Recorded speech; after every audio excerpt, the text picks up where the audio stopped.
Me está costando más de lo que debería.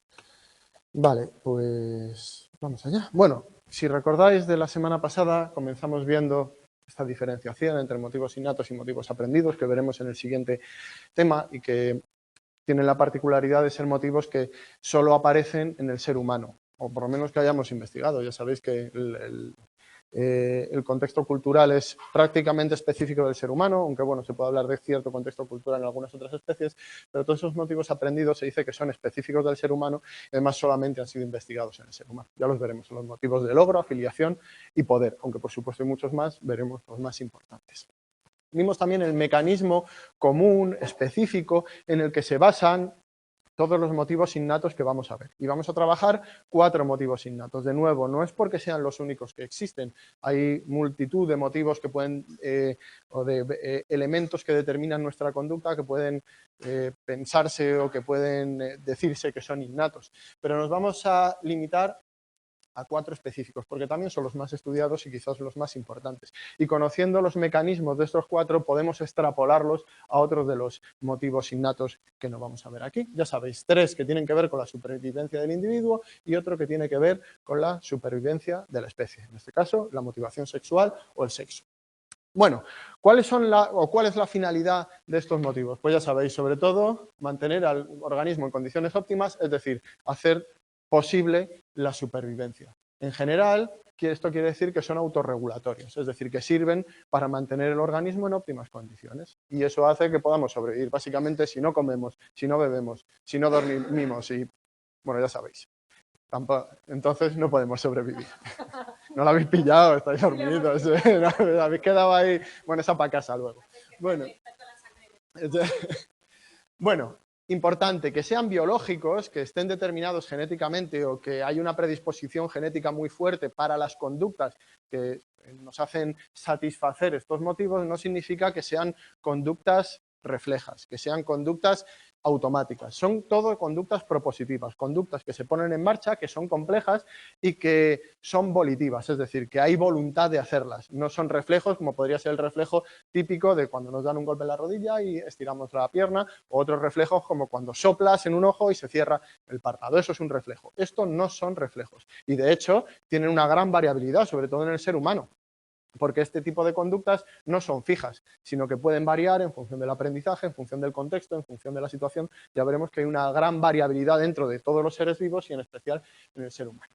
Y otra característica que tienen, bueno, aparte de la persistencia, lógicamente, si depende la supervivencia de este tipo de conductas o de este tipo de motivos, pues lógicamente serán conductas muy persistentes. Si uno tiene hambre, cuanto más hambre tenga, pues más va a buscar comida. Y no va a dejar de hacerlo hasta que no lo consiga o hasta que muera por el camino. Lógicamente, porque no encontrarla supondría la muerte, igual que en el caso de la sed. O en el caso de dormir es algo particular, porque uno se queda frito sí o sí, o sea que tampoco hay que buscarlo demasiado, pero normalmente uno busca el descanso cuando tiene, o cuando está cansado, cuando lleva mucho tiempo sin dormir, o dependiendo de otras circunstancias. También tienen otra cuestión en común, y es la regulación, porque tienen una base fisiológica común. No quiere decir que todo se regule igual, sino que las partes o las zonas o las áreas del cerebro que regulan estas conductas, que regulan estos motivos, son las mismas en todos los casos, que son el hipotálamo y el sistema límbico. Ya os conté también que esto tenía cierto sentido, porque el hipotálamo y el sistema límbico en particular son quizás las áreas evolutivamente más antiguas de nuestro cerebro, es decir, las que tienen más años y que por tanto compartimos con más animales, con otros seres vivos. Es lógico que esto sea así porque básicamente este tipo de conductas, este tipo de motivos, los compartimos con todos los seres vivos. Con todos los seres vivos con cierta complejidad, lógicamente. Habría que discutir si una bacteria tiene sed como tal, pero básicamente la necesidad de alimentarse o de mantenerse en condiciones óptimas o de mantener un equilibrio homeostático junto con la necesidad de descanso, pues lo compartimos con un montón de animales de distintas escalas filogenéticas o de distintas especies o de distintos tipos. Así que es lógico que esté instaurado, que el tipo de regulación tenga que ver con aquellas partes más evolutivamente antiguas de nuestro sistema nervioso. Eso no quiere decir que no influyan otras áreas del sistema nervioso, claro que lo hacen y mucho. Aquellas que dan flexibilidad a nuestra conducta, sobre todo las partes de la corteza cerebral o del córtex prefrontal, que son las que nos identifican sobre todo como humanos, son las que nos diferencian sobre todo de otras especies. Bueno, aquí ya os enseñé también unas cuantas diapositivas, un pequeño esquema del sistema nervioso central y de las zonas donde se encuentra el hipotálamo y la hipófisis, que son las encargadas de regular este tipo de motivos. Ya sabéis que el hipotálamo forma parte del sistema nervioso central, que está en contacto con la hipófisis, y la hipófisis a su vez es capaz de soltar sustancias al torrente sanguíneo. Es decir, puede soltar hormonas al torrente sanguíneo y por tanto influir a través del sistema nervioso en nuestro sistema, en nuestra fisiología y en nuestro estado corporal. Bueno, aquí tenéis lo mismo exactamente, ¿vale? Este sería el sistema límbico y aquí tenéis las distintas partes. Las más famosas, pues ya sabéis, es el hipotálamo, el hipocampo y la amígdala. Pero bueno, hay otras muchas partes dentro de este circuito. Bueno, pues ahora sí empezamos con el motivo de hambre, que creo que es aquí justo donde nos quedamos en la semana pasada. ¿Para qué sirve tener hambre? Pues eso es bastante sencillo, ¿no? Básicamente nos sirve para nutrirnos, es decir, para tener suficiente aporte energético y nutritivo. Tomamos alimentos porque necesitamos ciertas sustancias químicas que nos proporcionan energía para mantener nuestros procesos en marcha y también nos proporcionan nutrientes para crear los tejidos que nos componen. Es decir, necesitamos energía y necesitamos poder restaurar nuestros tejidos y en el caso de los niños, y bueno, y en nuestro caso también, porque muchos tejidos se desgastan con el tiempo, necesitamos crear nuevos tejidos. Así que necesitamos, en primer lugar, mantener un peso estable, recibir suficiente energía y en algunos casos, como en el caso de las primeras épocas de nuestra vida, pues también crecer. Y para todo eso necesitamos nutrientes. ¿Cómo se controla el hambre? ¿Cómo se controlan o cuáles son las señales que controlan la ingestión de comida? Pues son dos, y también estáis muy familiarizados con esas señales. El hambre y la saciedad. Todos conocemos cuál es esa sensación. Bueno, si es una sensación es básicamente porque nuestro organismo la provoca de alguna manera. Ahora veremos los mecanismos, pero eso que nosotros llamamos saciedad o eso que nosotros llamamos hambre es un estado fisiológico concreto derivado de ciertas sustancias secretadas en la sangre o secretadas en el organismo junto con ciertos estados mentales asociados. Básicamente es eso. Así que esas dos cosas que nosotros llamamos hambre y saciedad son las que regulan o en última instancia son las que regulan el comportamiento o la ingesta de alimentos a través de una serie de mecanismos fisiológicos que veremos ahora mismo. Bueno, ¿cuáles son los mecanismos que vamos a ver y cómo se regula? Pues las hipótesis que hay respecto, más que hipótesis, bueno, son mecanismos bastante bien conocidos sobre cómo se regula la ingesta de alimentos, que son dos. Una hipótesis o un mecanismo, si queréis, mejor llamarlo mecanismos de hipótesis, parece que estamos hipotetizando o estamos haciendo conjeturas sobre algo cuando realmente son mecanismos más o menos bien conocidos. Por supuesto, esto lo conocen mejor los fisiólogos, muchísimo mejor. Nutricionistas estarían más en otro ámbito, un nivel más global, pero sobre todo los fisiólogos conocen estos mecanismos mucho mejor. Aunque, por supuesto, nosotros tenemos también que conocerlos, por lo menos a un determinado nivel. Como os decía, dos mecanismos, ¿vale? El primero, denominado mecanismo a corto plazo, depende de los niveles de glucosa en sangre. Básicamente lo que nos provoca hambre normalmente es una bajada de los niveles de glucosa en sangre. Cuando las cantidades de glucosa en sangre son muy bajas se produce hambre. Ahora vamos a ver algo más de esto, ¿vale? En segundo lugar, también tenemos mecanismos que regulan la ingesta a largo plazo y que dependen más del peso. Es decir, lo que intenta nuestro organismo, no me gusta hablar mucho así lo de intenta nuestro organismo como si hubiese un hombrecito dentro de nosotros, no hay ningún hombrecito dentro de nosotros, pero más o menos nos entendemos, ¿no? Es decir, lo importante o cómo funcionan nuestros sistemas o nuestros mecanismos fisiológicos es intentando regular el peso. Es decir, se modifica la ingesta de alimentos o la cantidad de ingesta en función de los niveles de grasa corporal y el peso corporal. Eso sería el mecanismo a largo plazo. Eso no influye tanto en la ingesta inmediata, sino en los niveles de ingesta en plazos de tiempo superiores. Y está influido pues, por otros mecanismos, como por ejemplo dos hormonas que veremos ahora, que son la grelina y la leptina, si no recuerdo mal. Ahora lo vemos. Muy importante, los mecanismos de hambre o el motivo de hambre, si queréis, si lo llamamos así, es uno de los que más se ha utilizado en la experimentación en psicología. Bueno, es evidente por qué, ¿no? Si tú quieres conseguir que cualquier organismo, sea humano o no humano, realice una tarea, pues si le das como premio comida cuando tiene hambre, pues es facilísimo que la realice. Es decir, utilizar mecanismos o motivos innatos para intentar motivar la conducta es muy efectivo, porque como depende la supervivencia de ello, pues cualquier organismo va a estar muy motivado por realizar cualquier conducta que le permita acceder a alimentos, en este caso, cuando tiene privación de alimentos. De hecho, uno de los mecanismos básicos en psicología, cuando se experimenta con animales, es la privación alimenticia. Se les priva a los animales de alimentos hasta un determinado peso, es decir, esto normalmente se mide en porcentajes sobre el peso normal. Si el peso normal de una ratita es tanto, pues se priva de alimento hasta que baja de peso un determinado porcentaje, siempre sin que corra peligro la vida de la ratita o de la paloma o el animal que sea, ¿vale? Siempre en porcentajes seguros, y una vez que está deprivado de alimento, entonces se le mete en el programa de condicionamiento o en el programa de aprendizaje o en el tipo de experimento que queramos. ¿Qué se hace en ese caso? Pues se le da como reforzador o como premio por realizar una conducta que quieras que realice, se le da comida. Y la ratita pues está encantada de realizar esa conducta porque, oye, si te dan comida y tienes hambre, pues perfecto, pues mira, lo haces.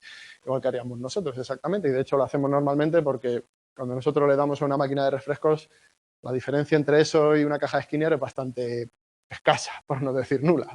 Cuando nosotros estamos dando una máquina de refrescos, estamos haciendo lo mismo que una rata cuando puse una palanca en la caja de esquina. Tenemos hambre, pues metemos una monedita, le damos a un botón y ese botón nos da una recompensa. Así que en el futuro tenderemos a repetir esa acción cuando tengamos hambre. Lo mismo cuando vamos al supermercado, aunque la acción sea más compleja. Bueno, aquí tenéis un ejemplo de dos ratitas que están comiendo y que... Tengo otro ejemplo por ahí más curioso, que es que cómo pensarían las ratas cuando están dentro de un programa de condicionamiento. ¿Qué piensan las ratas? Claro, las ratas piensan que están condicionando al experimentador, que cada vez que ellas hacen algo el experimentador se pone contento o viene o hace cosas, ¿sabes? Entonces, esto sí, parece una chorrada, pero es importante. Siempre que funciona un mecanismo de aprendizaje o de condicionamiento, funciona en ambos sentidos. Es decir, igual que la rata está siendo condicionada para hacer algo, el experimentador está estableciendo asociaciones que también le condicionan. O sea, los dos están involucrados. Ya lo veréis en aprendizaje, donde se ven estas cosas mucho más claramente, pero tener en cuenta que las vías de aprendizaje y de asociación siempre van en los dos sentidos. Aunque nosotros creamos que somos nosotros los que estamos manejando la situación, esa situación, por supuesto, también influye en nosotros y modifica nuestra conducta. De hecho, en función de lo que haga la rata, el experimentador hace unas cosas u otras. O sea, que está modificando también su conducta. Bueno, vamos a lo que nos interesa. Ya hemos visto más o menos para qué sirve la alimentación. Ya hemos visto que cumple dos objetivos fundamentales: provisión de energía y reparación y crecimiento de tejidos. Es decir, una función metabólica y una función de creación o de, no me sale ahora la palabra, siempre me pasa lo mismo, de anabolismo o de creación de nuevos tejidos, ¿vale? ¿Cuáles son las fases de este mecanismo? Pues también bastante sencillo y todos los tenemos muy presentes porque por simple repetición una y otra vez de las mismas conductas. Primero capturamos el alimento, en nuestro caso capturar alimento me refiero a ingerirlo, ¿vale? No tener que ir a cazar por ahí nuestro alimento, que también podría ser. Lo primero es buscar el alimento y una vez que lo tienes, pues sería introducirlo en tu organismo. Aquí nos limitamos a la introducción del organismo. ¿Cómo lo consiga cada uno? Ya es cuestión suya. En segundo lugar, ese alimento ingerido hay que digerirlo, hay que romper su estructura para lograr los nutrientes o para acceder a los nutrientes que nosotros necesitamos. Porque las grandes cadenas macroscópicas de las cosas que comemos normalmente no son los nutrientes no son los nutrientes que utiliza en último término nuestro sistema, sino que tenemos que romperlos. Glucosa, grasas, proteínas, etcétera. Y por último, una vez digerido, se distribuye por todos los tejidos, por nuestras células, para servir a las funciones que tenemos aquí. Vamos con los mecanismos. Ese sería el proceso normal, el que conocéis todos, el proceso de la digestión. No nos vamos a meter demasiado aquí. ¿Cuáles son las señales para el hambre o cómo se regula el hambre? Ya hemos visto que hay dos hipótesis, ¿no? La hipótesis a corto plazo, que se denomina hipótesis glucostática, es la que implica que cuando disminuye el nivel de glucosa en sangre, aumenta nuestro nivel de hambre. Pensad en un ejemplo muy claro. Vosotros, bueno, en nuestra sociedad normalmente tenemos acceso libre a comida, podemos ingerir toda la comida que queramos. Es bastante sencillo ingerir una cantidad adecuada de comida, en muchas ocasiones es muy sencillo ingerir una cantidad muy elevada de comida, de hecho, eso es uno de los problemas de nuestras sociedades occidentales. Bueno, pensad en una cosa, ¿soléis comer más o menos a la misma hora? ¿Más o menos? ¿Tenéis horarios más o menos? ¿Os suele pasar que cuando llega esa hora soléis tener hambre, sensación de hambre? Sí, ¿no? Incluso anticipándolo, es decir, si soléis comer a las 2, llegan las 2 menos 10, 2 menos 5 y empezáis a tener hambre, ¿no? Os suele ocurrir eso.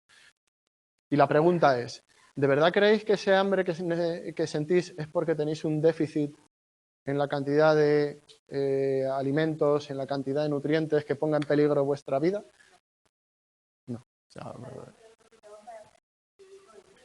ni siquiera eso. Lo que suele ocurrir es es una cuestión que tiene que ver con los procedimientos de condicionamiento clásico que hemos visto antes. La cuestión es que cuando nosotros siempre comemos a la misma hora, normalmente asociamos ciertas señales del contexto, es decir, pues de la hora del día, la temperatura, el lugar, cualquier cosa, se asocia a la aparición de comida.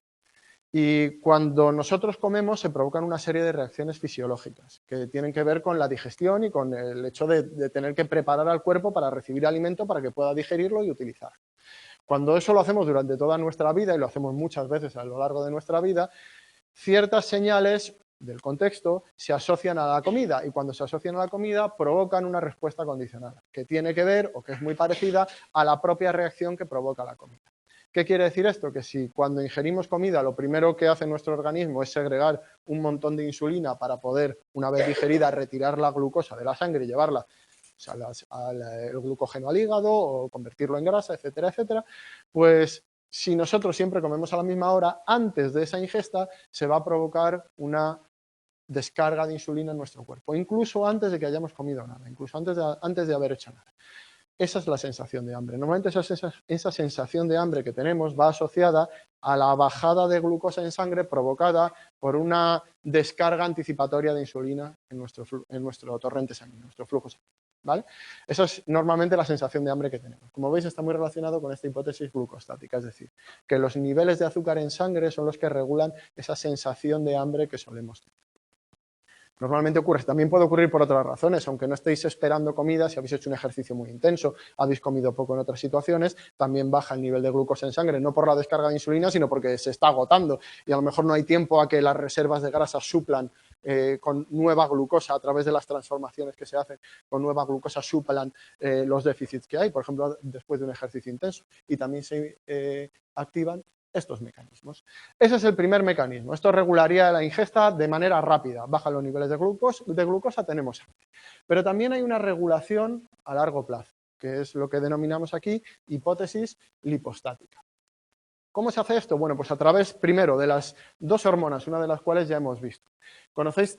Me imagino que habréis oído hablar de ellas y que incluso, bueno, si no lo habéis hecho ya, lo haréis aquí en la carrera también en psicología fisiológica, hablaréis de ello. Conocéis dos hormonas que están muy implicadas, de una acabamos de hablar, en la digestión y sobre todo en el balance de glucosa en sangre y de glucosa en los tejidos, que son la insulina y el glucagón. La insulina, como ya os acabo de decir, es la hormona que se encarga, cuando se vierte al torrente sanguíneo, de retirar glucosa del torrente sanguíneo para llevarlo a células, para llevarlo al hígado o para convertir luego en grasa el exceso de glucosa. El glucagón hace exactamente lo contrario.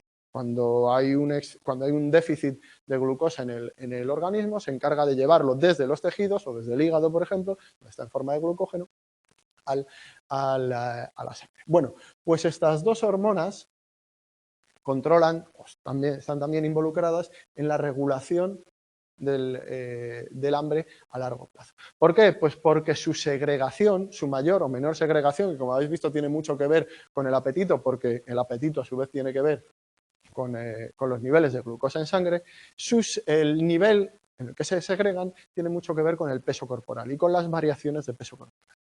Así que en función de cómo sea nuestro peso corporal y de si aumentamos o bajamos de peso, se segregará más insulina o más glucagón a largo plazo, no a corto plazo, sino a largo plazo, ¿vale? Es decir, los niveles de insulina y glucagón medidos en espacios amplios de tiempo, no en espacios cortos de tiempo, varían regulando de esa manera o intentando mantener, ¿recordáis los mecanismos de feedback que vimos en la clase pasada? Intentando mantener, o lo que se pretende, o lo que nuestro organismo intenta, es mantener un peso corporal estable. Muchas veces no lo consigue, pero sí que habréis podido ver en muchas situaciones como una persona, incluso cuando engorda mucho, llegan momentos en los que ya no engorda más, aunque coma bastante, aunque siga comiendo bastante. Hay mecanismos que intentan mantener, o que su objetivo último es mantener el peso lo más estable posible. Lo mismo cuando se adelgaza demasiado, pues se activan mecanismos que hacen que el apetito aumente y que aumente la ingesta también a largo plazo. Pensad que aquí esto no está tan relacionado con la ingesta inmediata, sino con una regulación del peso, es decir, mantener el normopeso a largo plazo. Por supuesto, estos no son los únicos mecanismos implicados. También hay otras sustancias implicadas en esta regulación. En particular, dos.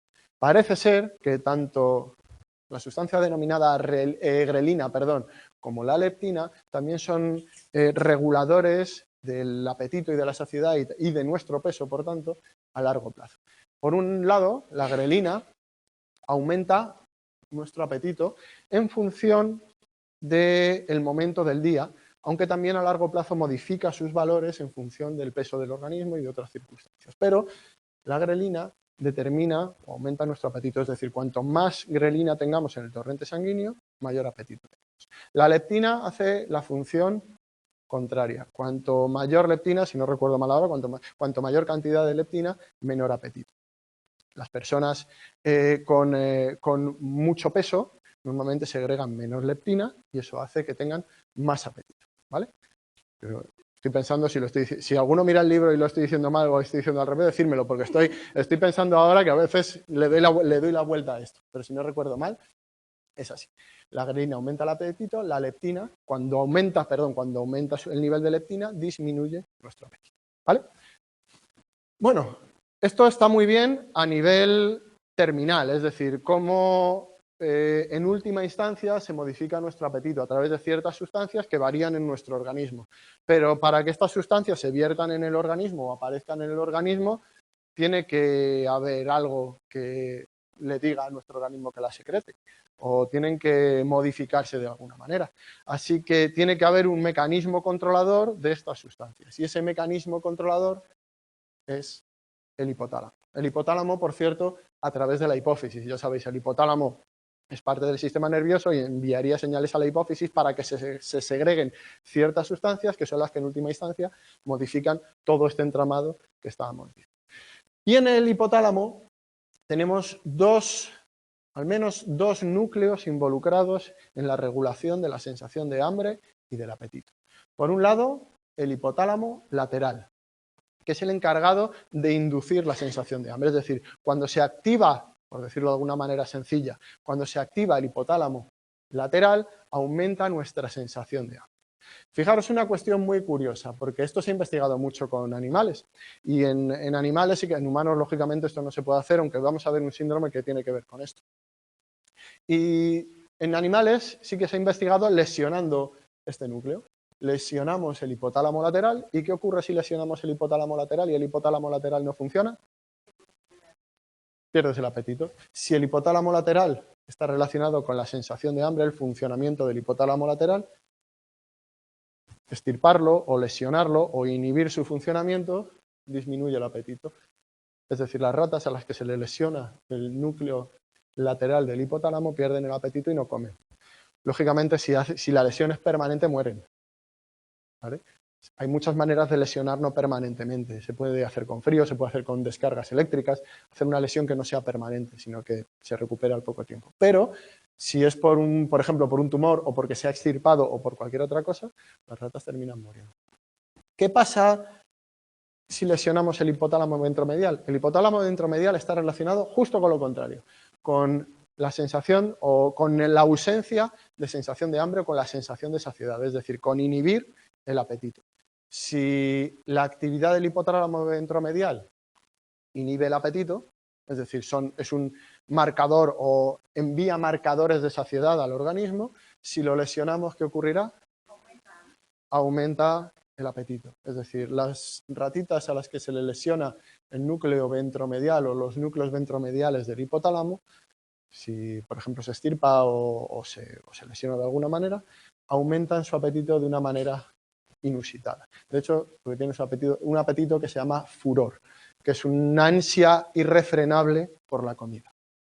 Bueno, pues en humanos algo parecido pasa también, es decir, funcionamos más o menos de esta manera. Por supuesto, hay muchos determinantes porque hay otras partes del cerebro y zonas relacionadas con el aprendizaje de ciertos hábitos que influyen incluso en nuestra conducta propositiva, es decir, podemos inhibir ese hambre que tenemos o podemos realizar determinadas conductas. Pero básicamente el control básico es exactamente igual. Y cuando hay alguna lesión o algún problema en el hipotálamo o algún síndrome que afecta al funcionamiento del hipotálamo, pues nos encontramos con situaciones o con enfermedades que afectan al apetito, entre otras muchas cosas, porque el hipotálamo no se dedica solo a esto. Hay partes del hipotálamo que controlan la saciedad y el hambre, las señales de saciedad y hambre, pero hacen mucho más. Bueno, pues sí, dime.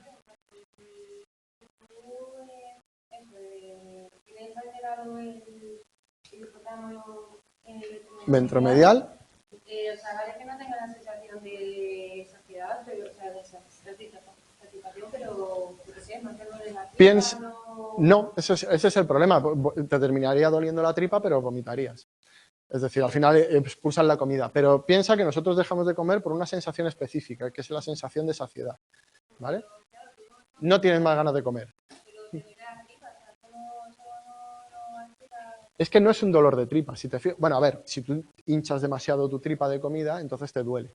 Pero piensa en que eso va asociado a ciertas señales que indican que tú no quieres comer más. Es decir, ¿a qué va asociado esa sensación que tú tienes? ¿A la sensación? Sí, el dolor puede ir independientemente, pero ¿a qué va asociado ese dolor? Imagínate que... Te pongo otro ejemplo. Imagínate que te duele mucho el brazo, pero tienes mucha hambre. El hecho de que te duele el brazo no va a impedir que sigas comiendo. El dolor de estómago, si comes muchísimo, muchísimo, es decir, una sensación de estar muy lleno, va asociado a una sensación específica. Una sensación que no es dolor, y esa sensación es sensación de saciedad. Si suprimes esa sensación de saciedad, no asocias el dolor a no tengo que comer más, sino que sigues teniendo ganas de las mismas ganas que tendrías cuando, imagínate una situación en la que hayas tenido mucha hambre y te hayas encontrado algo que es muy apetitoso, ¿vale? A mí, por ejemplo, me encantan los donuts. Pues imagínate que llevo sin comer un montón de días y me encuentro una bandeja de donuts fondant, que son los más ricos del mundo. Uno empieza a comer y llega un momento en el que se sacia, es decir, aumentan los niveles de glucosa, se mandan señales de saciedad al cerebro y tú ya, mira, ya no puedo más. Cuando no puedas más o cuando no quieras comer más va a depender de lo agradable o lo desagradable que sea la comida, de lo que te guste, de muchas cosas. Pero se envían señales de saciedad. Si no se envía ninguna señal de saciedad, sigues comiendo y comiendo y comiendo y comiendo. Cuando el estómago se llena, lo que ocurre es que vomitas normalmente y sigues comiendo y comiendo y comiendo.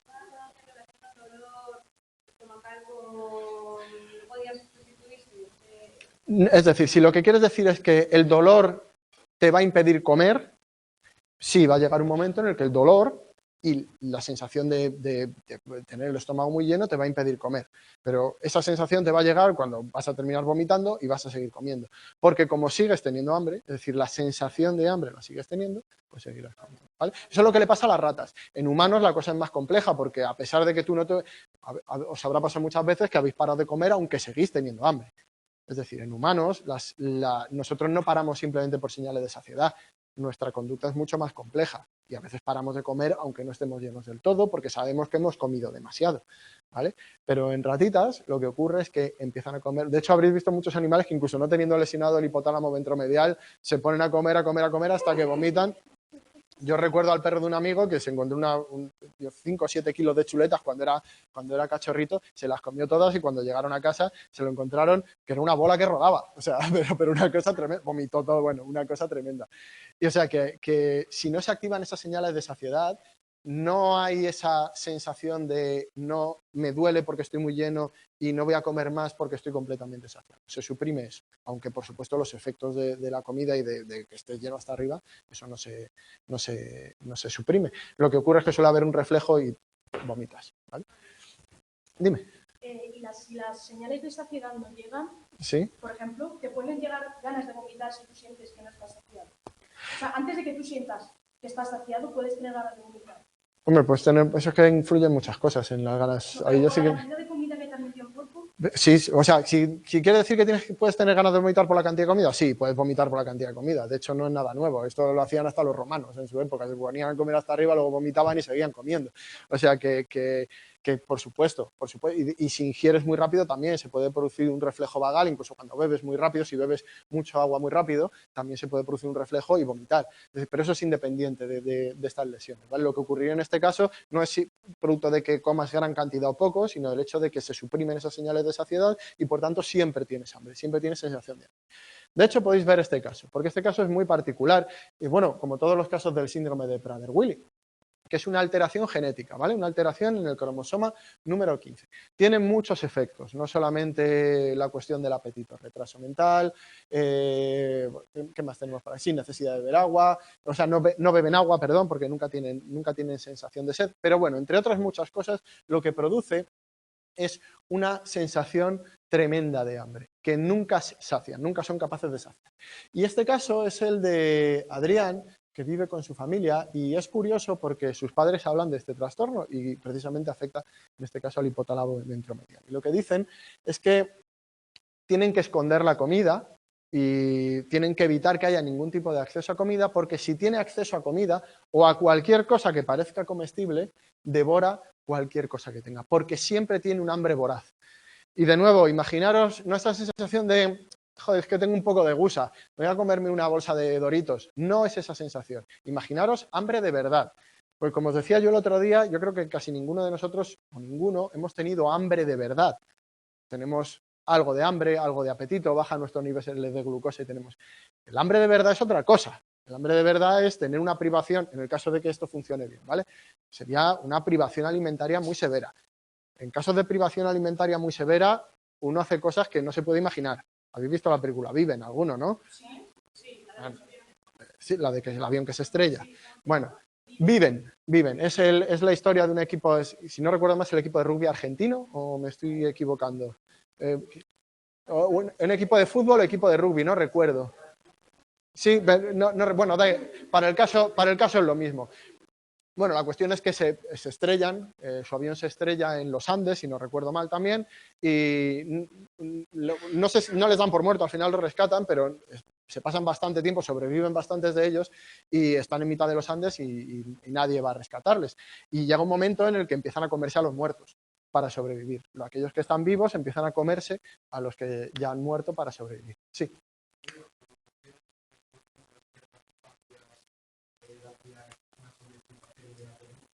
Pues, ¿estás pensando en cannabis, por ejemplo? Sí, ¿no? El monchi. No, el cannabis, todas las variedades del cannabis, es decir, el hachís y la marihuana dan mucho apetito. No conozco los mecanismos implicados específicamente, ¿vale? No sé si es que se produce una bajada del nivel de glucosa en sangre, me imagino que irá mucho por ahí, o que el efecto específico del THC o de las sustancias activas pues provoque esos cambios en el nivel de glucosa en sangre que provoquen, porque otro de los efectos que tiene es que a veces te dan unos bajones de azúcar bastante grandes, lo que se denomina normalmente amarillo, ¿vale? Estáis pensando que sé demasiado de esto, ¿verdad? No. Bueno, no, tampoco, pero a lo mejor, bueno, no digo nada, ya está, dejemos el tema. No, pero me imagino que irá por ahí, pero no te puedo decir los mecanismos exactos porque los desconozco, eso lo sabrá seguramente mejor alguien especialista en ese tipo de en investigaciones en ese tipo de sustancias y cuáles son los efectos específicos. Pero yo me imagino por los efectos que tiene que irá por ahí, ¿vale? Pero eso ya te digo que no soy especialista en ello, más que en lo que es en la conducta, lo que se observa. Bueno, ¿por dónde iba? Sí, bueno, lo que decía es los padres de este chico. Lo que dicen es que cualquier cosa que tiene al alcance la devora. ¿Por qué? Porque la sensación de hambre es una verdadera sensación de hambre. La sensación de hambre que podréis tener cada uno de vosotros si estáis una semana sin ingerir alimentos. ¿Vale? Imaginaros que realmente no nos podemos hacer la idea porque ninguno de nosotros, ya os digo, hemos sufrido ese tipo de hambre. Pero os aseguro que el hambre de verdad no es esa sensación que normalmente tenemos nosotros y me apetece comer. El hambre de verdad es una cosa que hace que devores lo que sea, porque está en juego tu vida. Y cuando tú no tienes esas señales de saciedad y siempre tienes hambre, lo que tienes es un apetito voraz.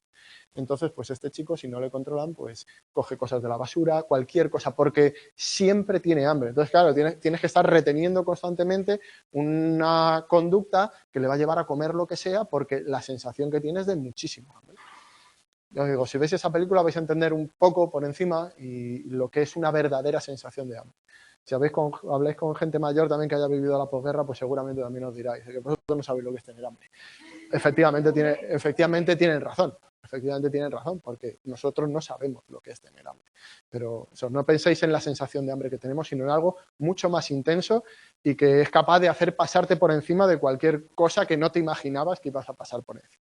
¿Vale? Sí.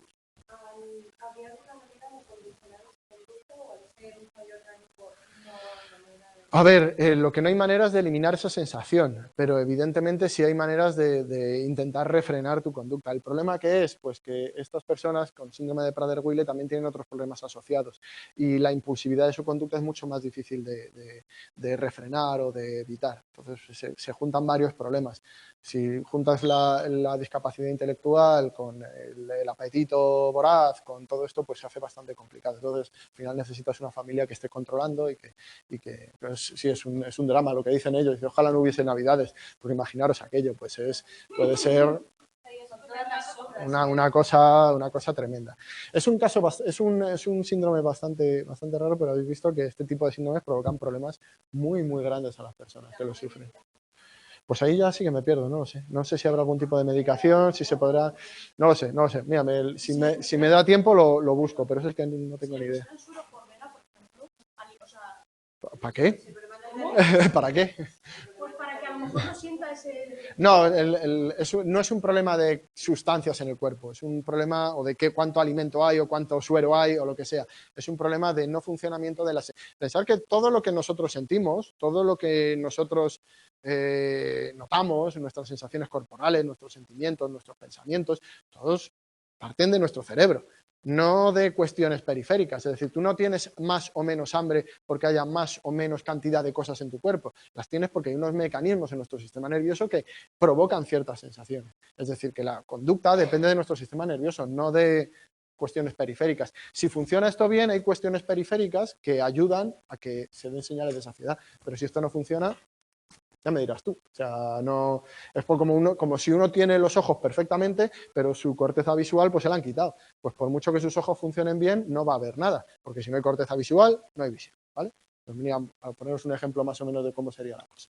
Bueno, hasta aquí la cuestión biológica, de cómo se regula el hambre desde el punto de vista fisiológico, desde el punto de vista de mecanismos que hemos heredado, porque habéis visto de que de lo que hemos hablado hasta ahora es de mecanismos heredados, de cosas que ya vienen de serie con nosotros. Nosotros no aprendemos a tener hambre, nosotros no aprendemos a estar saciados, nosotros no aprendemos la misma conducta de masticar o comer, es algo que ya llevamos de serie. Llevamos una predisposición muy fuerte para realizar determinadas conductas, porque de ello depende nuestra supervivencia. Así que durante millones de años, a lo largo de diferentes especies, y por supuesto en la nuestra, pues se ha ido moldeando.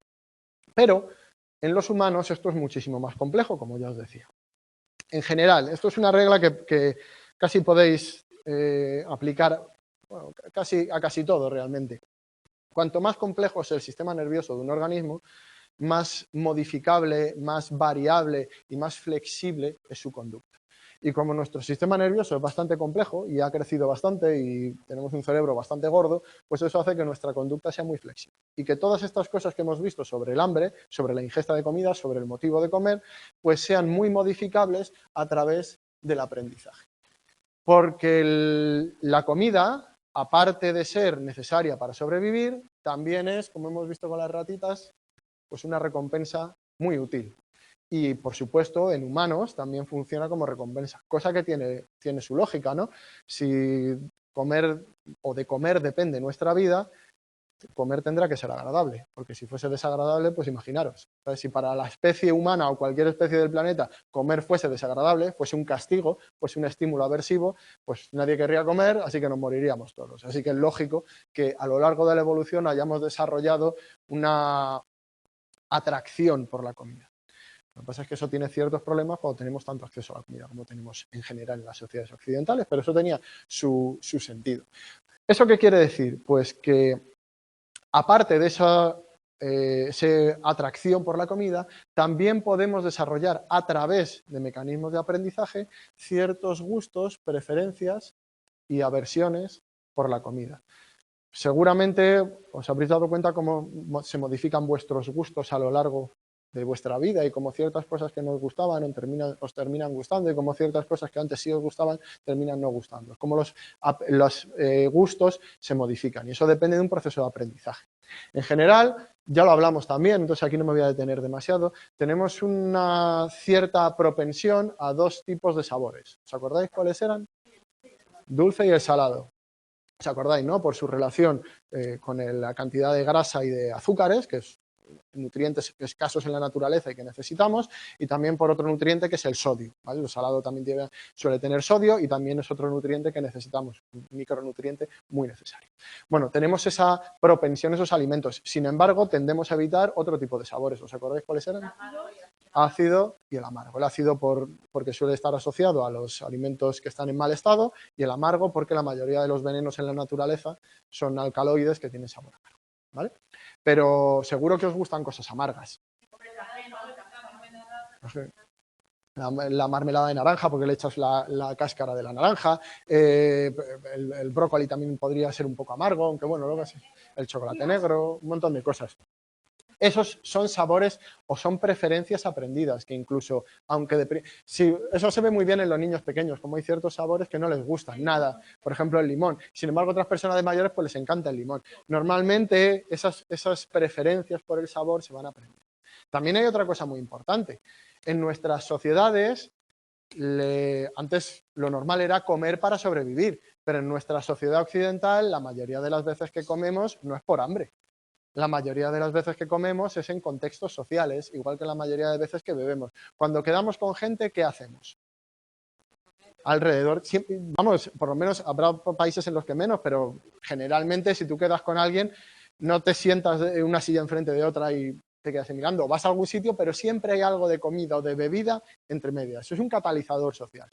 Eso también modifica nuestros gustos por la comida, porque si asociamos ciertas comidas o ciertos alimentos a un reforzador tan potente como es el reforzador social, por ejemplo, a los amigos, a estar con ellos, a las risas, etcétera, etcétera, pues también modificamos nuestros gustos y terminan gustándonos ciertas cosas, que también hace, por cierto, que se ingiera más en esas situaciones, porque la comida resulta más apetitosa si va asociada a una recompensa como las cuestiones sociales o como el juntarte con gente. He visto que la mayoría de nuestras situaciones sociales pues involucran comida y bebida, sobre todo las dos cosas, ¿vale?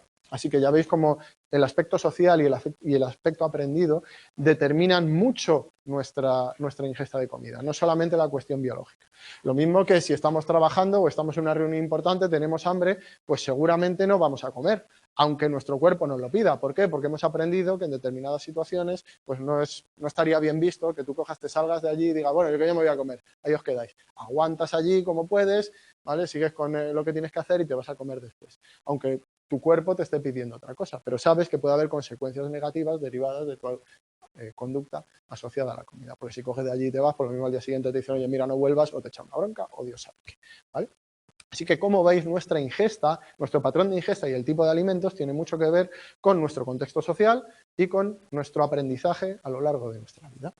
Mira, vamos a ver un ejemplo específico. Además, uno de los ejemplos y uno de los experimentos más famosos en psicología del aprendizaje, que yo os adelanto que veremos o veréis, porque soy de aquí de Coslada, yo no doy las tutorías de aprendizaje aquí, lo doy en otro lado, pero lo veréis si os habéis matriculado de aprendizaje en el segundo cuatrimestre, y si no, pues os matriculéis de aprendizaje. Es lo que se denomina la aversión condicionada al sabor. También hablé algo de esto en su momento, ¿recordáis? Que os conté, os pregunté si alguna vez os había pasado, pues el hecho, la típica situación es cuando uno bebe mucho y vomita, como ese alcohol al que va asociado el malestar, pues luego a uno le cuesta mucho volver a tomarlo, es decir, le produce aversión. Lo mismo ocurre si uno va a un restaurante, come algo, está en mal estado, vomita, se encuentra mal, luego hay un periodo de tiempo normalmente en el que la mera visualización de ese alimento le produce náuseas. Bueno, eso es lo que se denomina aversión condicionada al sabor. Y ese fenómeno fue descubierto por García y Collins en 1966. Los dos estadounidenses, por cierto, ya lo dije, García, que se llame García, John García, no era español, por desgracia. Pero bueno, ¿cómo se hizo este experimento? Porque fijaros, tiene un interés muy especial, puedes decir, pues vaya chorrada, ¿no? Vale, pues descubres que eso ya lo sabía todo el mundo. Pero es que tiene una cuestión muy especial.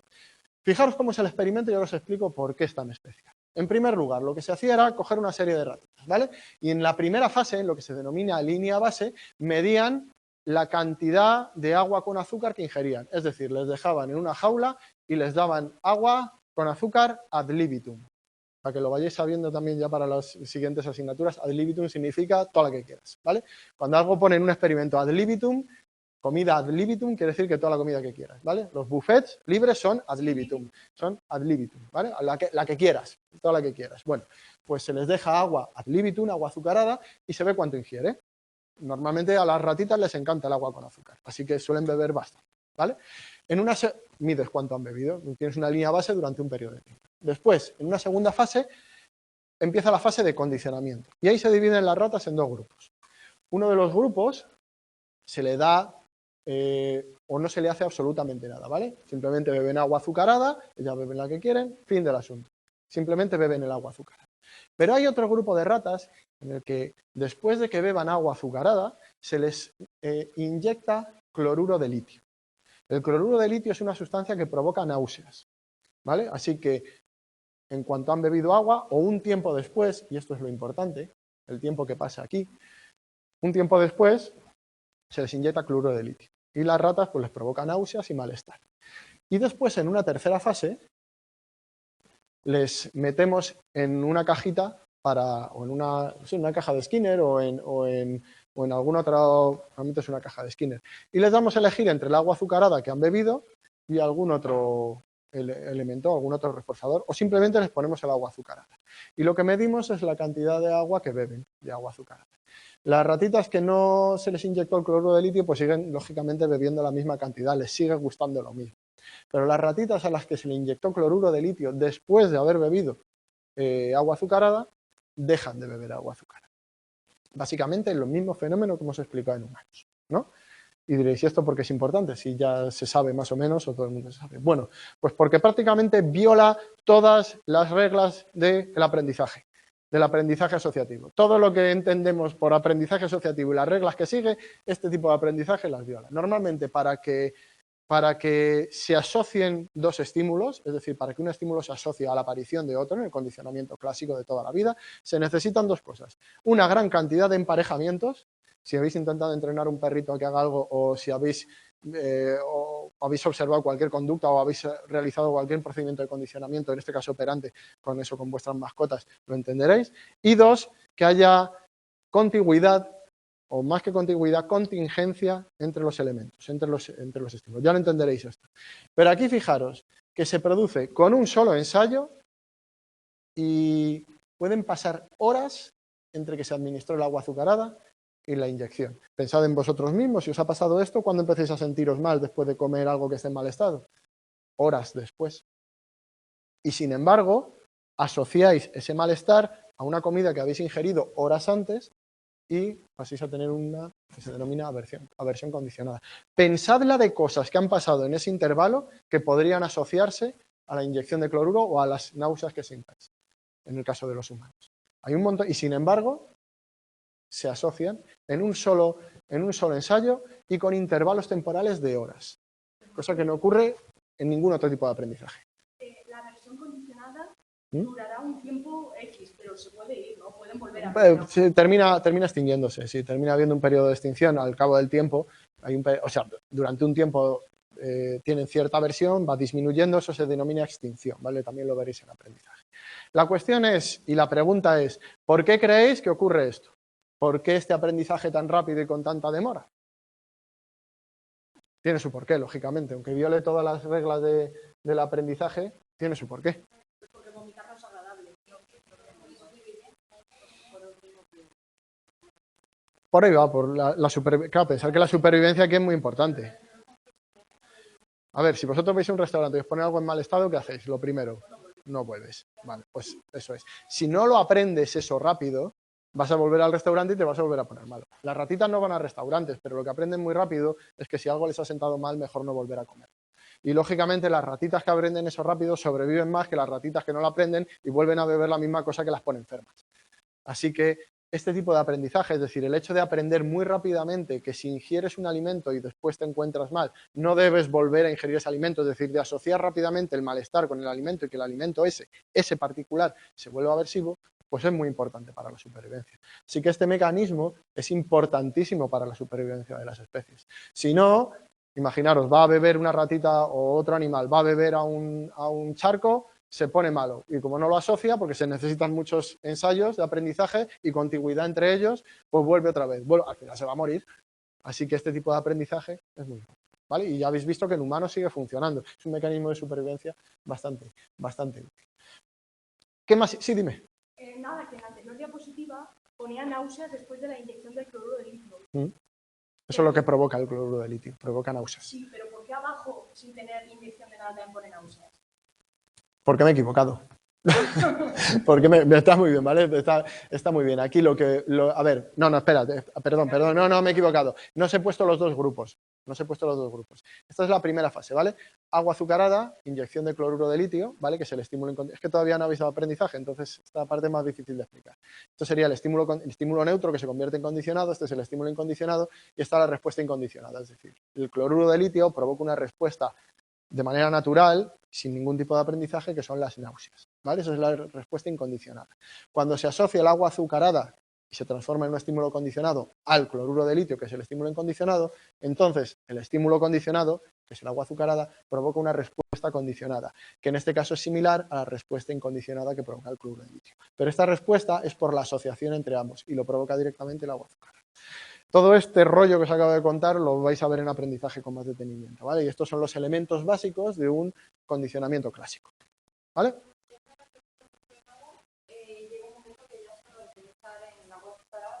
Eso es un condicionamiento clásico. Básicamente es que la acción o la conducta provocada por el estímulo incondicionado pasa a ser provocada por el estímulo condicionado. Es lo mismo que hacía Pavlov con los perros, ¿os acordáis? No que lo que hacía, sino que lo que le pasó en su momento. Luego ya empezó a hacerlo de manera específica. Bueno, y es lo que nos pasa a nosotros en muchas situaciones.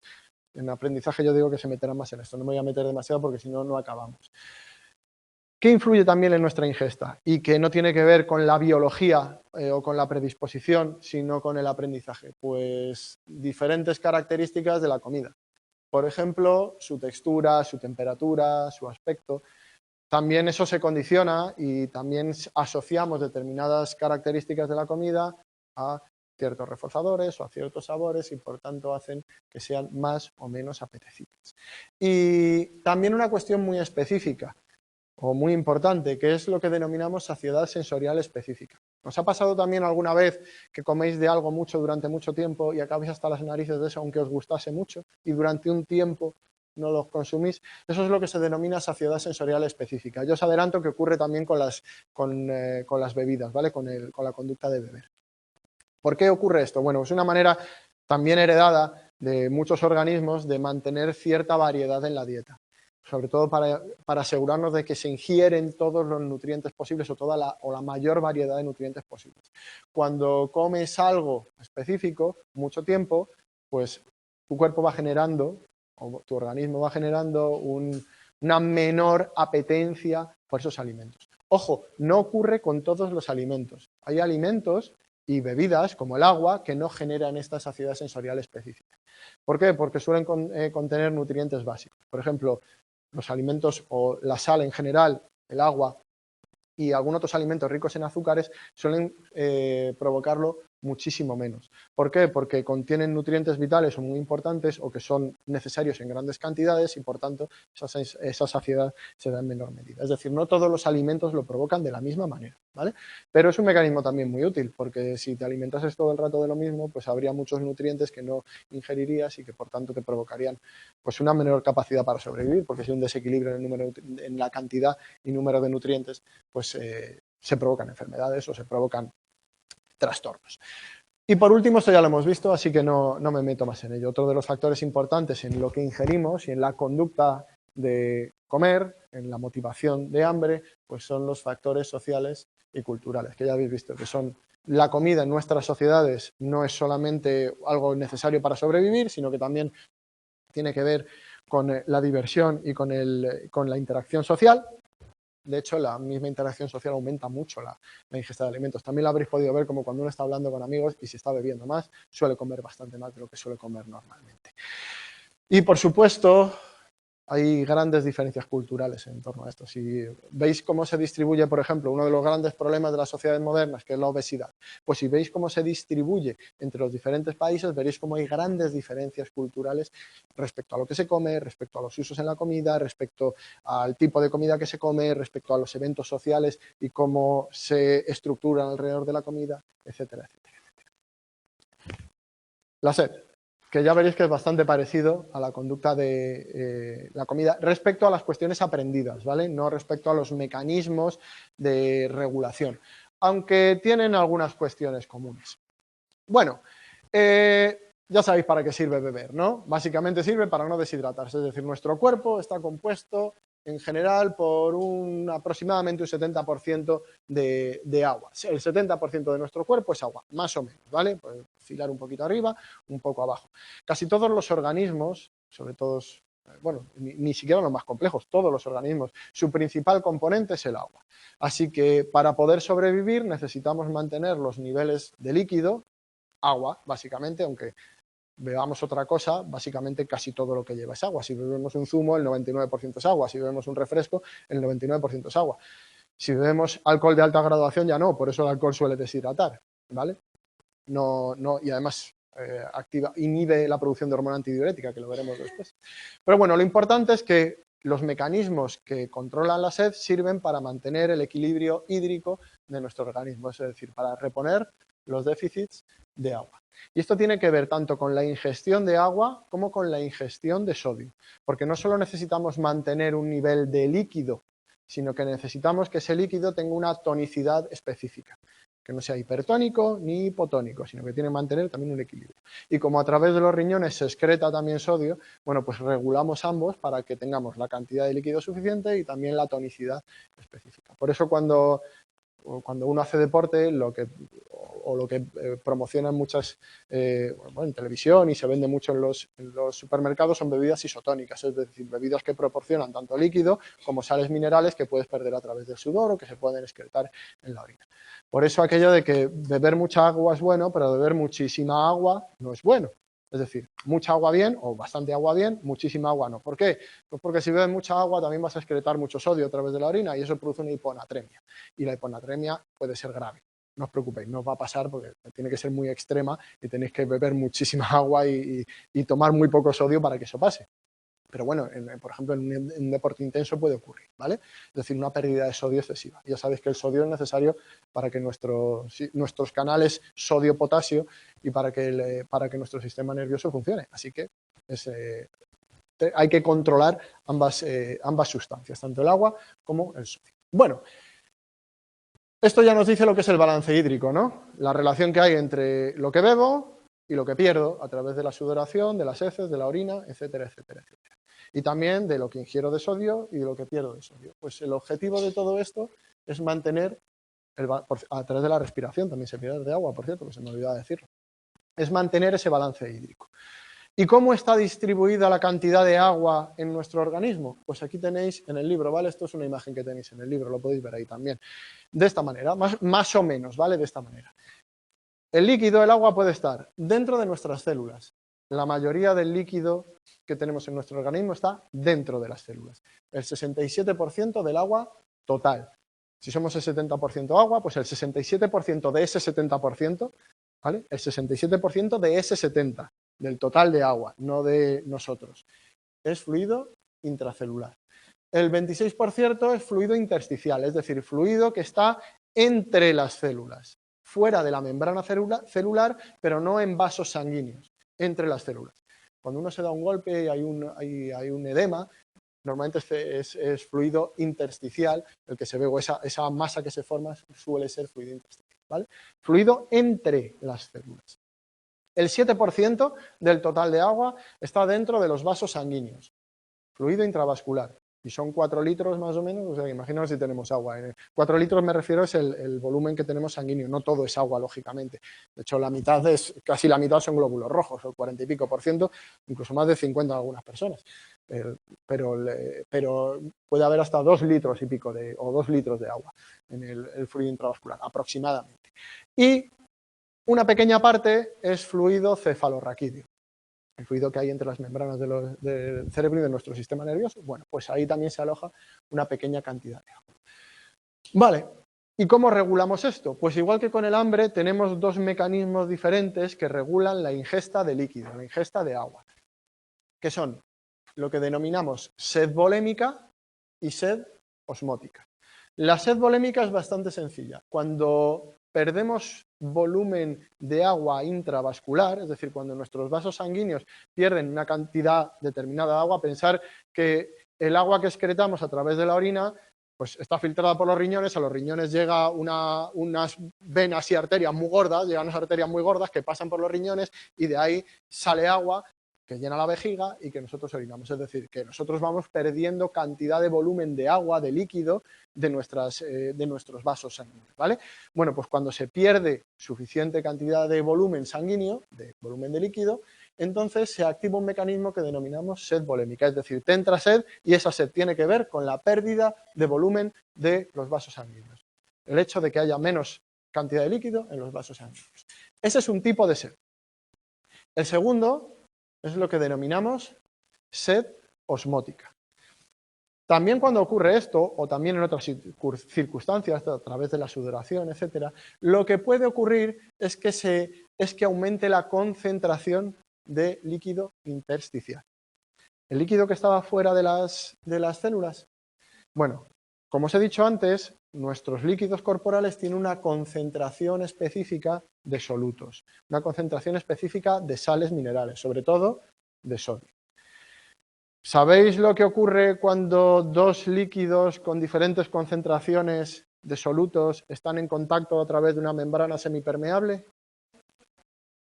Se equilibra y eso se llama ósmosis. Bueno, pues las membranas celulares son membranas parcialmente permeables. Si tú aumentas la concentración del líquido exterior de las células, la concentración de solutos, ¿qué ocurre dentro de las células? Recordad que la membrana es semipermeable. Eso quiere decir, en palabras más llanas, que puede pasar el líquido, pero no puede pasar el sodio. El líquido de la parte hipoconcentrada, ¿vale? Dentro de la célula, se mueve o sale al exterior hasta que se igualan las concentraciones. Bueno, pues la sed osmótica se provoca porque cuando aumenta la concentración del líquido intersticial, se mueve agua de dentro de las células afuera de las células. Ese movimiento provoca de nuevo sed en el organismo y eso lo denominamos sed osmótica.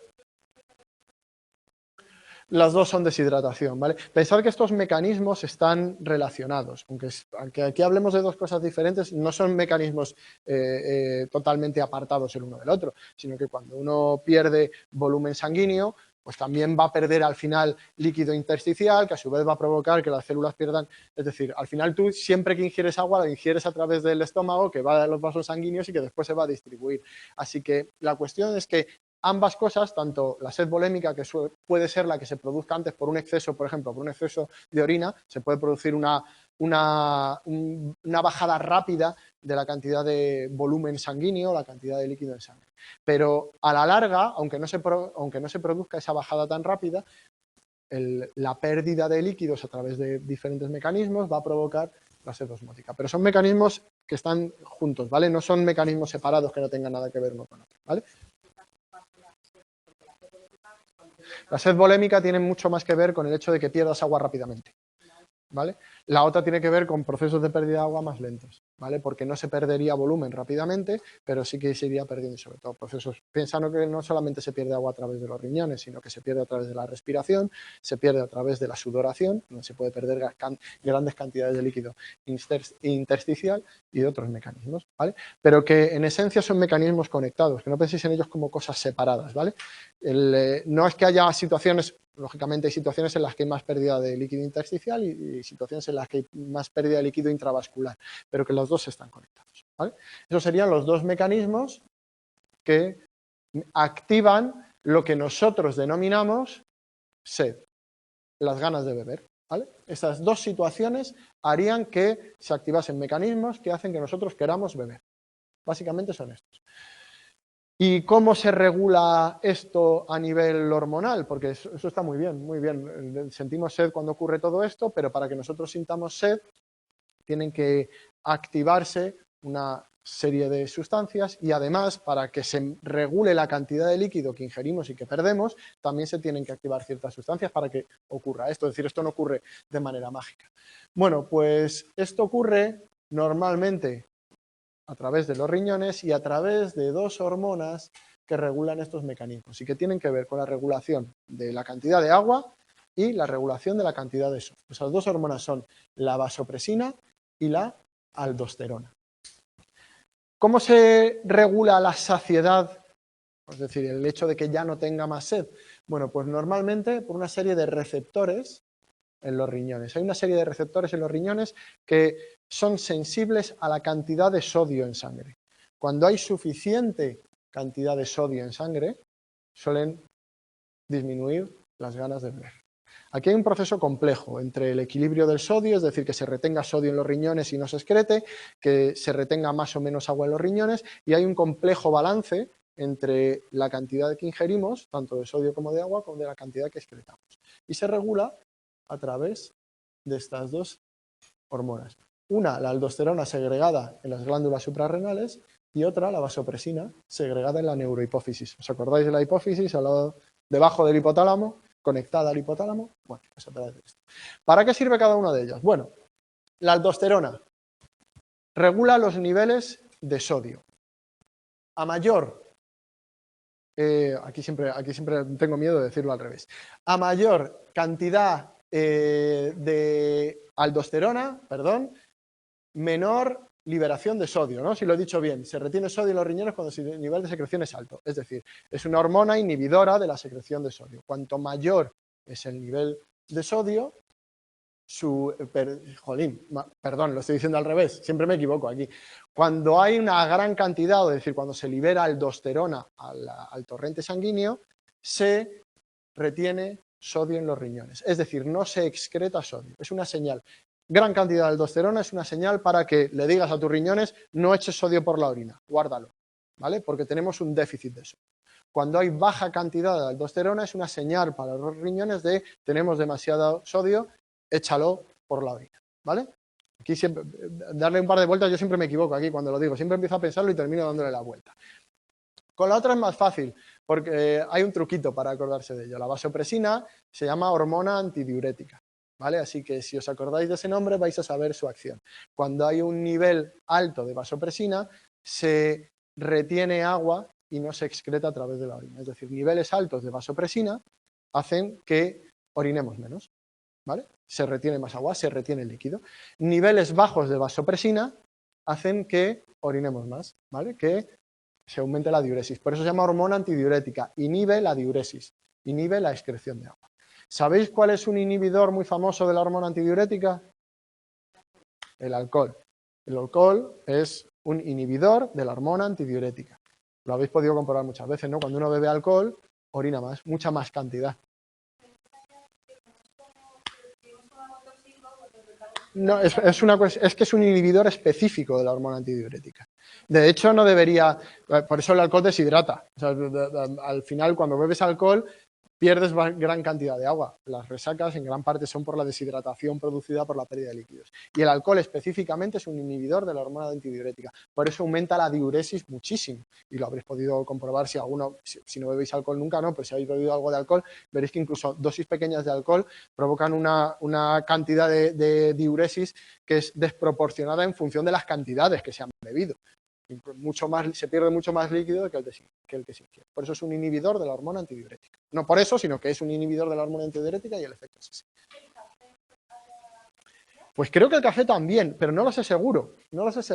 Pero creo que el café también es inhibidor de la hormona antidiurética. Lo tengo que buscar, pero no estoy seguro, ¿vale? No te lo puedo confirmar.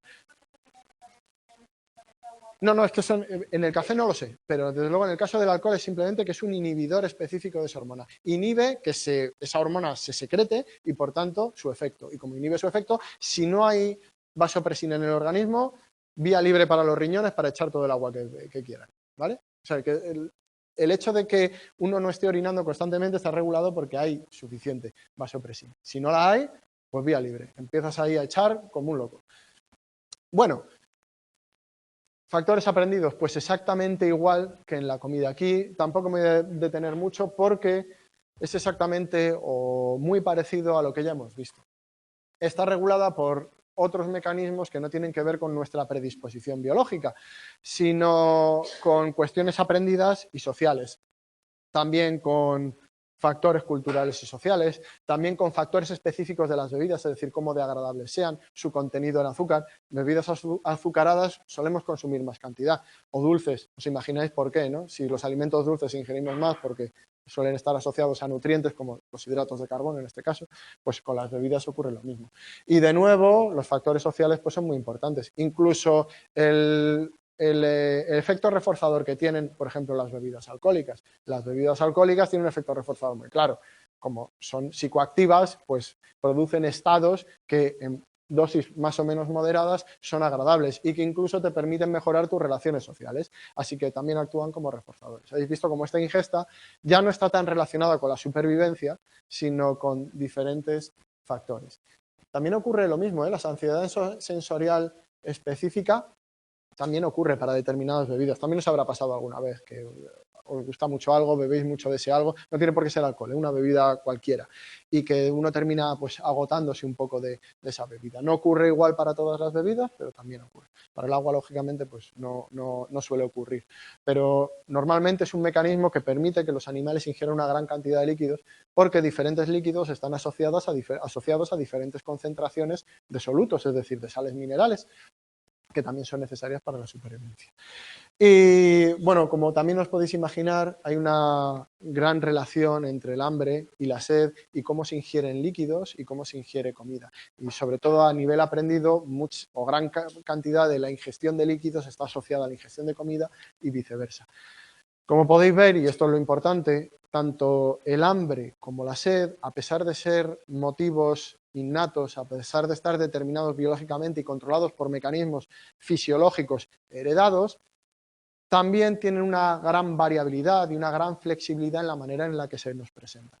Los humanos aprendemos a comer y a beber más allá de lo que nos dicta nuestra necesidad biológica y utilizamos comida y bebida también como reforzador, lo utilizamos en situaciones sociales y nuestra ingesta está determinada por nuestro contexto social, cultural, también por el aprendizaje a lo largo de nuestra vida. Y pasamos, ¿nos da tiempo todavía? Todavía nos falta un poquito de tiempo. Pasamos al tercero de los motivos innatos, el sueño. Este es curioso, a mí me encanta esta parte del temario porque es bastante interesante. Cuando hablamos de sueño, recordad que no hablamos de los sueños, ¿vale? Sino que hablamos del dormir, que son cosas diferentes. Dentro del dormir se producen sueños. Si queréis, llamamos a esto sueño y a lo que se produce dentro de nuestro sueño lo llamamos ensoñaciones, lo que serían los sueños de toda la vida, ¿vale? Lo podemos llamar dormir y sueño o sueño y ensoñaciones. Y es muy interesante esta parte porque el sueño es algo bastante complejo, es un proceso bastante complejo y que además da lugar a un montón de preguntas muy interesantes, como por ejemplo, ¿por qué es necesario dormir? ¿Por qué es necesario dormir? ¿Qué hay? O sea, ¿cuál es la razón última de que todo lo que los mecanismos reparadores que se activan durante los periodos en los que estamos dormidos, también los mecanismos cognitivos de consolidación de ciertos aprendizajes, etcétera, etcétera, necesitan de un periodo determinado en el que la persona ni siquiera es consciente o está en un estado de baja conciencia para poder funcionar. Porque ya os adelanto, el sueño es necesario para vivir. En prácticamente todos los organismos que se conocen, sobre todo los organismos superiores, dormirán de una manera o dormirán de otra. No sé si eran los delfines o sí, creo que eran los delfines, que dormían por mitad del cerebro dormido y la otra mitad despierto.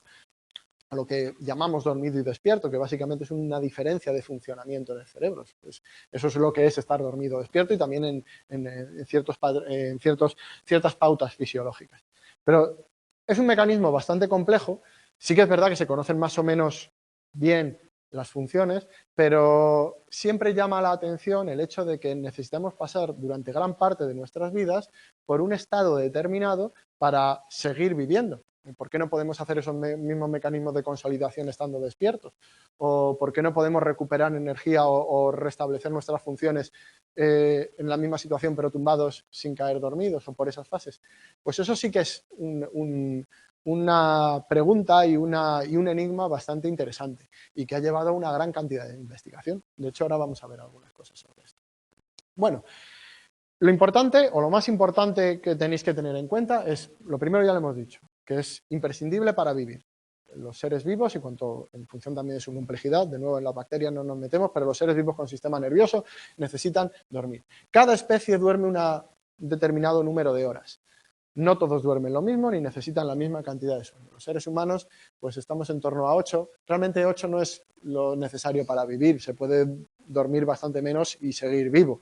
8 sería seguramente el punto óptimo, el punto ideal, en el que si pudiésemos dormir lo que necesitamos o lo que queremos, pues tenderíamos a dormir una media de 8 horas. Otros animales, que por supuesto no tienen que ir a trabajar por las mañanas, pues duermen bastante más. Otros animales que tampoco tienen que dormir, tienen que ir a trabajar por las mañanas, pues curiosamente duermen bastante menos. Por ejemplo, los caballos, pues mira, de media no llegan ni a las 3 horas. Es decir, cada especie tiene sus necesidades de sueño, pero todas confluyen en algo, todas necesitan dormir. Y también es importante otra cosa. Soñar no es apagar, dormir mejor, ¿vale? Soñar es otra cosa. Dormir no es apagar el interruptor. No se apaga un interruptor, quedas ahí en stand-by durante unas cuantas horas y luego reinicias por la mañana. Es un proceso complejo y activo, en el que la actividad cerebral es muy variada y también la actividad fisiológica, y en el que se producen una serie de procesos, tanto cognitivos como físicos, que es lo que se supone son las diferentes funciones del sueño. Es decir, es un proceso muy importante y sobre todo activo. No es encefalograma plano, o sea, no es te quedas ahí hasta el día siguiente, como apagar el robot, ¿vale? Es algo bastante diferente y que además tiene diferentes funciones, sobre todo de restauración física y de restauración o de consolidación de conocimientos y de restauración cognitiva. También tiene otras funciones más mundanas que tienen que ver con la supervivencia y con la adaptación y con el consumo de energía. Por poneros un ejemplo, porque esta última parte ya no la vamos a ver más, pero pensad que si cualquier organismo, cualquier animal, que nosotros tenemos más o menos la vida bien resuelta, pues porque tenemos acceso a una gran cantidad de alimentos, no tenemos riesgos asociados a normalmente andar por la calle, pues no se nos va a tirar un tiranosaurio y nos va a comer. Esas cosas no nos ocurren. Pero en la historia del planeta esas cosas son las que suelen ocurrir y a la mayoría de los animales les suele ocurrir. Así que tener un proceso que te permita ahorrar energía cuando no necesitas hacer nada, tú sabes que tus depredadores salen por la noche, ¿no? Y lo único que puedes conseguir andando por ahí es que te coman y encima gastando energía. Bueno, pues si tienes un sitio donde esconderte, quedas dormido, gastas menos energía y encima tienes menos riesgo de morir, pues es bastante útil para la supervivencia.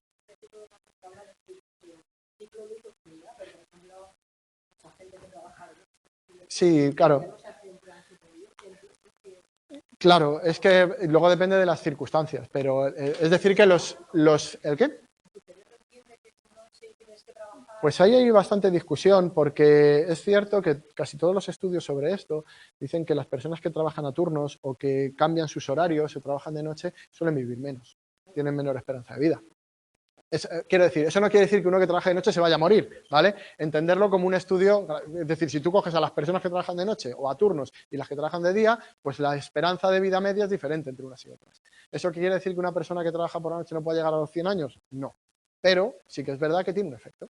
Tiene un efecto que en algunos será muy, muy fuerte y en otras personas solo será menos, o que se irá distribuyendo en la población, pero lo tiene. Pero porque es verdad que una de las grandes determinantes de cómo dormimos es el ciclo circadiano, el ciclo luz-oscuridad, los ciclos diarios. Y normalmente se segregan unas determinadas sustancias, por ejemplo, melatonina, si no recuerdo si melatonina, siempre se me van los nombres, yo no sé cómo lo consigo, que se asocia a determinados periodos del día. Sí, no suele ser muy efectivo, pero sí es verdad que lo medican.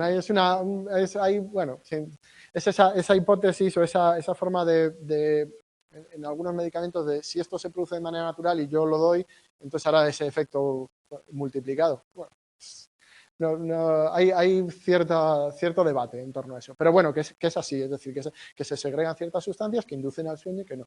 Es decir, el ciclo circadiano es muy importante en el ciclo sueño-vigilia o en los ritmos, los ciclos de luz y oscuridad. ¿Quiere decir eso que no podamos dormir? No, porque si te cambian el horario y no puedes dormir por la noche, va a llegar un momento que tengas tanto agotamiento que vas a caer dormido. Pero la calidad del sueño y la cantidad de sueño seguramente sí se ve afectada. ¿Vale? Por encima del ciclo luz-oscuridad hay otra cosa que es la supervivencia. Entonces, como necesitas dormir, probad intentando dormir. Ya veréis como al final caéis dormidos, sea de día o de noche. Eso ocurre. Al final termina ocurriendo. Esto sirve para deciros otra cosa importante. Uno no se puede suicidar, eso yo creo que ya lo dije, intentando no dormir. Al final uno cae dormido. excepto en el síndrome que luego explicaremos, que es muy interesante. Bueno, por supuesto son muy importantes los ciclos luz-oscuridad, pero como te decía, más importante es el tiempo transcurrido sin dormir. Así que uno pues, se va adaptando a lo que tiene. Pero evidentemente cuesta más dormir cuando es de día, y lo habréis podido notar. De hecho, las personas que tienen turnos de noche lo que hacen es cerrar las persianas y estar en la oscuridad más absoluta, porque lo que tendemos a hacer cuando hay luz es despertarnos. Son ciclos, y de hecho son predisposiciones que tienen una gran fuerza en nosotros porque sí que son heredadas de nuestra especie. Bueno, ¿cómo es el sueño? Creo que aquí lo tenemos que dejar porque me iba a meter en un lío muy gordo y ya terminamos. Hablamos de las fases del sueño y de cómo se estructuran y de cuáles son sus funciones dentro de 2 semanas, la semana que viene en mi tutoría. A ver, yo tengo una pregunta que no sé si ya va con esto. El tema de los sueños lúcidos. Sí. Yo tuve una profe de psicología que me dijo que no existían. Yo los tengo todos los días.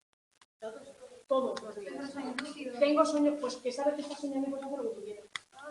Sí. Esta profe me dijo que un sueño lúcido no existe. Y yo, vamos a ver, yo estoy diciendo que sí existe. No sabría. Y me dijo que no estoy dormida. Yo sí que la misma cosa, pero si investigan, porque yo los tengo y Sí, hay investigación sobre sí, no, ello, espera, pero... la profe me dijo que no estás dormido ahí. Estás medio despierto, medio tal... No, creo que tu profe se refería a otra cosa, que son las alucinaciones hipnagógicas e hipnopómpicas, que también lo explicaremos. Pero si existen los sueños lúcidos, pues no sé. Hombre, si yo los tengo... Es que tú a mí no me puedes... Yo no te digo que no existen, lo que pasa es que es una cosa difícil de investigar, es cierto. Es difícil. Es cierto que mucha gente que dice tenerlos y que dice dormir, pero ser consciente de que está soñando e incluso poder manipularlos.